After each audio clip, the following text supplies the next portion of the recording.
inspired you to get into your music? I think what inspires, people. I love people and people love music. And I grew up in a family that always played music and had a lot of records, and parties and good food and, the environment of the joy that music can give to people is what has always motivated me around wanting to be a part of what music is and provides for people. Right. Yeah.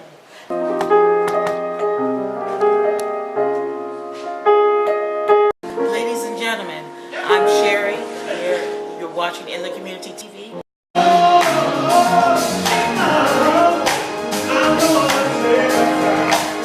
Welcome back, ladies and gentlemen, to another segment of In the Community. This is Sherry, and I'm glad to be here with Gordon Chambers, the famous songwriter, producer, and award winner. Name some of the songs that you won an award for. I Apologize for Anita Baker won a Grammy in '94.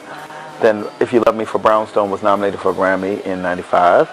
And the song from Set It Off called Missing You, Brandy to Me, Gladys and Shaka was nominated for a Grammy. No More Rain for Angie Stone won a Soul Train Award. Just Came Here to Chill for the Isley Brothers. That recently won a Soul Train Award. And then I had a song with Tyler Perry on his last film, and that was nominated for a Grammy. And that was Yolanda Adams, Gerald Levert, Shaka Khan, and Carl Thomas. Wow, as you can see, our viewers can see, you are multi-talented. That is just very great. Are you working on any new projects? Yes, I'm working on my third album. Actually, it's going to be called Time Out. Okay. And so when can we expect that?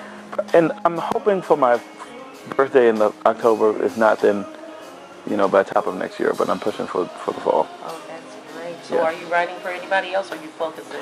Right now, I'm just focusing on getting this project done, and then I'll start to work. Ladies and gentlemen, a lot of you know about the Gordon Chambers, who have written a lot of hits. But let's go way back and find out how he got started. Tell us a little bit about how you got started in all this in the first place. Grew up in New Jersey, in Teaneck, New Jersey, and my parents just loved music. My parents collected records. They had a lot of house parties, and it was just a really music lovers household. Mm-hmm. And I started in the public school music, education system.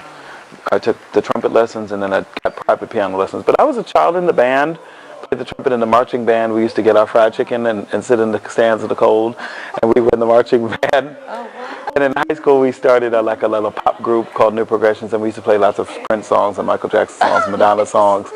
It was just my social outlet. I was never really that great in sports, but it was something that I always found like music was where I could bond with people and find my sense of community and purpose. And then things changed for me when I was 16. One of my very close friends in high school was murdered, and that's when songwriting took on a larger twist in my life, because I had written songs before that, but I was away while she was buried, and I found that writing a song was the best way for me to commemorate her, and brought me a sense of healing and brought healing to her family.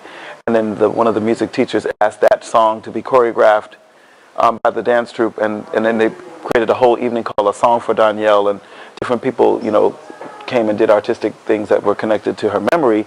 And there was like 1,000, over 1,000 people came to that. And that was the real first public affirmation as of my gift as a songwriter. And that's when I was like, music wasn't just a thing to have fun with, but I really felt like this was something that God had chosen me to do as my vision, as my purpose. Mm-hmm. And I've been doing it ever since. Wow, and successful at it, I might add. Thank you. That's really good. Tell us about how you progressed from that, and then writing the songs. How did you open that door?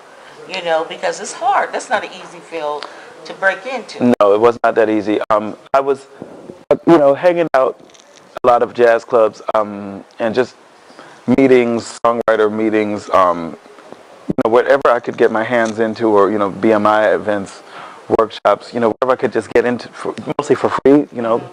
I would try to just do my networking. But an ASCAP event, I met a woman who was managing a producer named Dave Hall, and asked me to come on a recording session for Dave Hall. So my first big time recording session with him, and he's a big producer at the time, the client that day was Phyllis Hyman.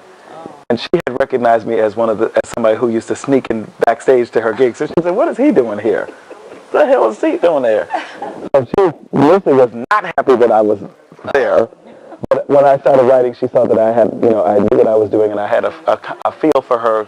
I was a fan, so I had a feel for her style. And we immediately, really instantly clicked. And then she introduced me to another producer named Barry Eastman. And Barry and I went on to work with Anita Baker and Freddie Jackson and many other acts.